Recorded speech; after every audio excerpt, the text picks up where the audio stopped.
Hello दोस्तों, कैसे हो आप। मुझे आशा है कि आप सभी अच्छे ही होंगे। तो चलिए आज हम 13 जुलाई को बनने वाले हरियाणा करंट अफेयर के क्वेश्चनों को दोहरा लेते हैं।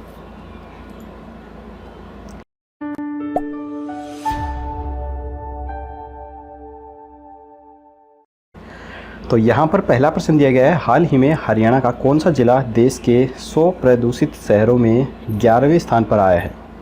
तो ये आया है पानीपत जिला। केंद्रीय प्रदूषण नियंत्रण बोर्ड ने औद्योगिक शहरों को नंबर देना शुरू कर दिया है। ऐसे में पानीपत देश के 100 सबसे प्रदूषित औद्योगिक शहरों में 83.84 अंक लेकर 11वें स्थान पर आया है।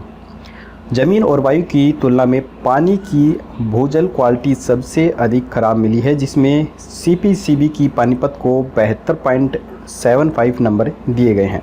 हरियाणा स्टेट प्रदूषण नियंत्रण बोर्ड ने जब पानीपत में चल रही 556 इंडस्ट्री की जांच की तो इसमें से 27 इंडस्ट्री पर्यावरण स्टैंडर्ड पर खरी नहीं उतरी थी। पानीपत शहर की 10 बड़ी इंडस्ट्रीज़ को बंद करने के आदेश दिए गए हैं। तो ये 10 जो बड़ी इंडस्ट्रीज़ हैं वो भी मैं आपको बता देता हूँ। ये हैं वो 10 बड़ी इंडस्ट्री। इनमें ESS, गोविंद प्रोसेस, HB ब्लूटेक्स, जय उद्योग, नवीन प्रोसेसर्स, OP इंटरनेशनल, सैनिक इंट्रीज, संतोष ट्रेजर्स, त्रिवेणी इंडस्ट्रीज और विंज इंजीनियर्स, ये इंडस्ट्री मुख्य हैं। इन्हें बंद करने का फैसला लिया गया है। इसके बाद है, चंडीगढ़ में रहने वाले अभिनेता रंजन सहगल का हाल ही में 36 साल की उम्र में निधन हो गया है। वह किस बीमारी से पीड़ित थे। तो रंजन सहगल पीड़ित थे साइटिका बीमारी से। तो अगर आप इसे नहीं जानते हैं तो इनकी फ़ोटो मैं आपको दिखा देता हूँ। ये हैं रंजन सहगल। इन्होंने काफ़ी सारे सीरियल्स में भी काम किया हुआ है, वो भी मैं आपको बता दूँगा। रंजन सहगल आखिरी बार आलिया भट्ट के साथ एक शॉर्ट फिल्म गोइंग होम में नज़र आ चुके हैं। इस बीमारी में इनको नसों में होने वाला ऐसा दर्द होता था जो कमर के निचले हिस्से से शुरू होकर पैर के नीचे तक जाता था। तो इनके द्वारा जो प्रसिद्ध सीरियल हैं वो मैं आपको बता देता हूँ। सावधान इंडिया सबसे ज़्यादा फेमस सीरियल है, इन्होंने इसमें भी काम किया हुआ है। इसके बाद क्राइम पेट्रोल में, रिश्तों में बड़ी प्रथा में, तुम देना साथ मेरा में और सबकी लाडली बेबो, ये कुछ प्रसिद्ध सीरियल हैं। वैसे इनके अलावा और भी सीरियल हैं लेकिन वो इतने फेमस नहीं हुए थे। तो चलिए इसके बाद है, हरियाणा के CM मनोहर लाल ने हर कॉलेज में पढ़ने वाले विद्यार्थियों को पास आउट होने से पहले कौन से दस्तावेज देने का निर्णय किया है। तो ये किया है पासपोर्ट एवं ड्राइविंग लाइसेंस। मुख्यमंत्री मनोहर लाल खट्टर ने कहा है कि युवाओं में यातायात के नियमों के प्रति जागरूकता बने, इसलिए यह कदम उठाया गया है। इसके लिए प्रदेश के महाविद्यालयों में पढ़ रहे प्रत्येक विद्यार्थी को यातायात के नियमों की जानकारी देनी होगी। उसके बाद शिक्षण संस्थाओं के द्वारा ड्राइविंग लाइसेंस प्रदान किए जाएंगे। जिन विद्यार्थियों की उम्र 18 वर्ष पूरी हो जाएगी उनका ड्राइविंग लाइसेंस बना दिया जाएगा। हरियाणा की 10वीं बोर्ड की कक्षा में किस विद्यार्थी ने 500 में से 500 अंक प्राप्त किए हैं। तो ये प्राप्त किए हैं ऋषिता ने। तो ये आप ऋषिता की फ़ोटो देख सकते हैं, ये लड़की हैं ऋषिता, इन्होंने 500 में से 500 अंक प्राप्त किए हैं। हाल ही में हरियाणा में हुए आयोजित वेबिनार की थीम क्या थी। तो ये थी कोविड-19 चुनौतियाँ और अवसर। इसके बाद है, हाल ही में हरियाणा सरकार के द्वारा कौन सी कक्षा के विद्यार्थियों को बिना फीस लिए दाखिला लेने का निर्णय लिया गया है। तो ये निर्णय लिया गया है 11वीं कक्षा के छात्रों को।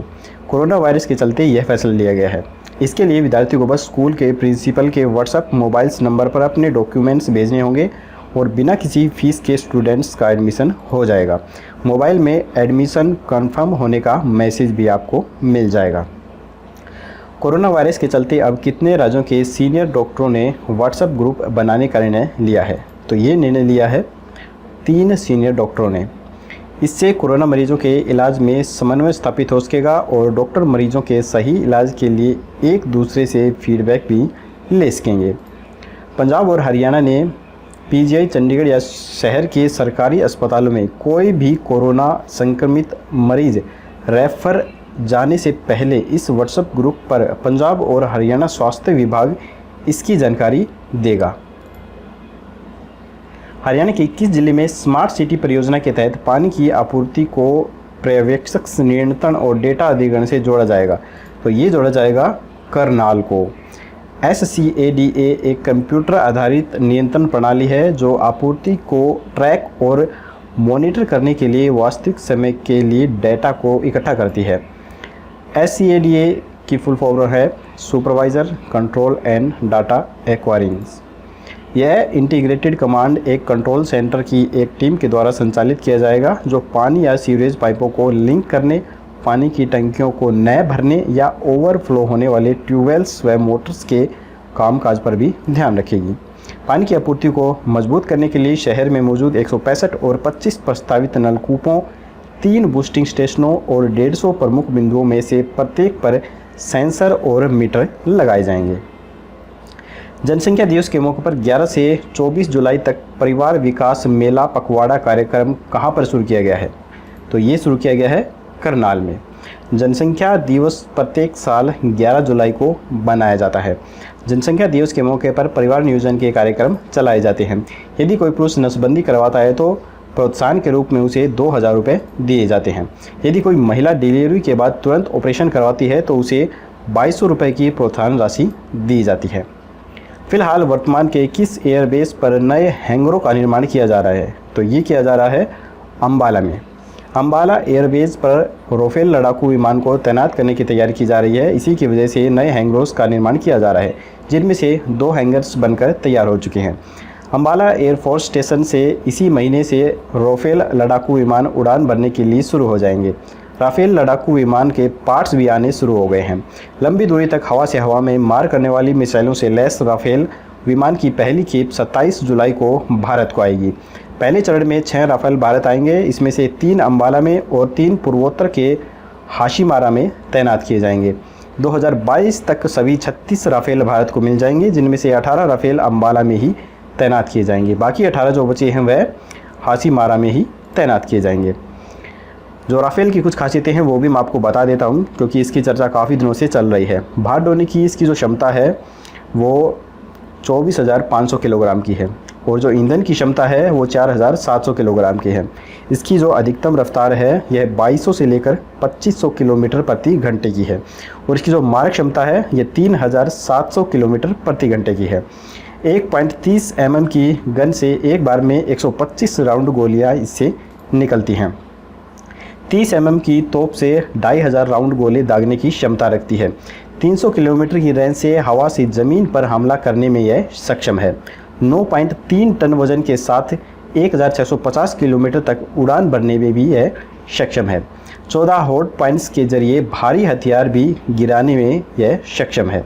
घातक एमबीडीएम, MICA, MBDA, Meteor, MBDA, Apache और स्टॉर्म शैडो SCLAP मिसाइलों से यह लैस हो सकती है। थाले RB2 रडार और थाले स्पेक्ट्रास फॉरवेयर सिस्टम के साथ ऑप्ट्रॉनिक्स सिक्योर फ्रंट इंफ्रारेड सर्च और ट्रैक सिस्टम से यह पूरी तरह से लैस है। इसके अलावा 17 गोल्डन एरो के स्क्वाड्रंस कमांडिंग ऑफिसर इस विमान को उड़ाएंगे। तो चलिए अब हम देख लेते हैं आज की हरियाणा की टॉप न्यूज़।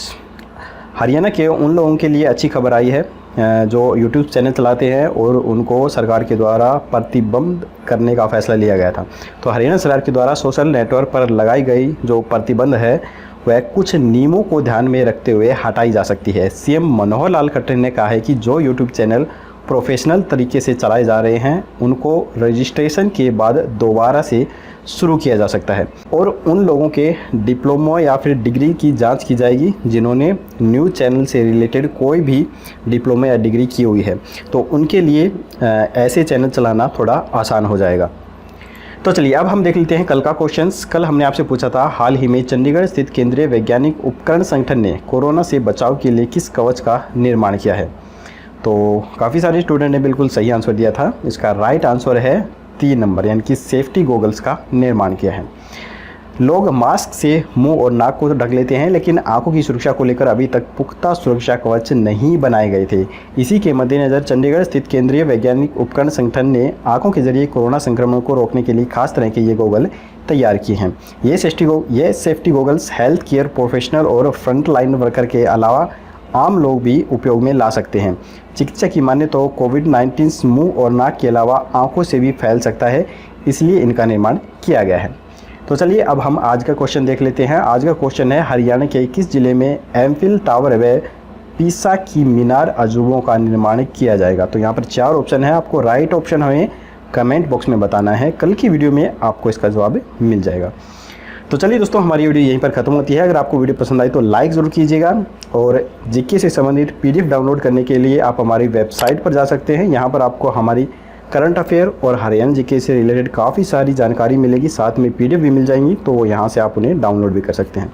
तो चलिए दोस्तों, कल मिलेंगे ऐसी ही एक और नई वीडियो के साथ। तब तक के लिए जय हिंद, जय भारत।